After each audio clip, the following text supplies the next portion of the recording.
In Eye on America, we look at issues facing the nation. Tonight, e-bikes. Hard to believe, but electric bikes have been around since the late 1800s.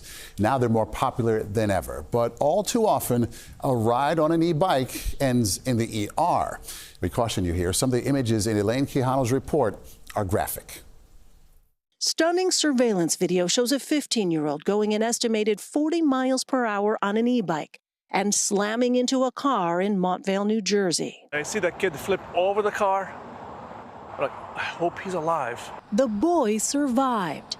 But for Montvale Mayor Mike Casale, maybe the most troubling part? The crash wasn't a complete surprise. We get calls almost every day where these kids are on their bikes doing stunts. And that's how they get in trouble. E-bikes, now a nearly $2 billion market, are exploding in popularity. What have you seen here in your community with respect to e-bikes? This is the first year now that we see an issue with the e-bikes. All of a sudden, the parents are buying these really high-speed bikes. But with increased sales come increased risks.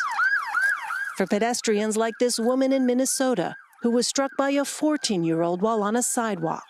And more for younger riders, like this 15-year-old in Massachusetts who survived, and a 13-year-old in New Jersey who did not. In fact, e-bike ER visits among children 10 to 17 have more than tripled since 2019. So an e-bike has a battery. Typically, they're in the frame right here. E-bikes make up nearly 40% of sales at Craig Cornell's Diamond Cycle in Montclair, New Jersey. How fast can some of these e-bikes go? Some e-bikes can go 50 miles an hour or more. He won't sell any e-bikes that go faster than 20 miles per hour. They're really not e-bikes. They're really e-motorcycles. Nationwide, a patchwork of regulations governs e-bike safety. But New Jersey Congressman Josh Gottheimer says they're not enough. I'm very worried about kids being safe. He introduced legislation that addresses helmet use for e-bike riders under 18 and offers grant money to police departments that crack down on unsafe underage riding. My son has an e-bike. What was your thought process in getting him an e-bike? Mouths opposed. And then a lot of his friends are riding them.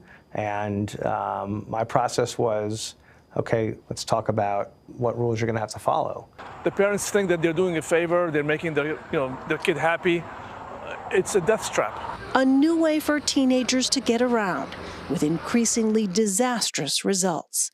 For Eye on America, I'm Elaine Quijano in Montvale, New Jersey.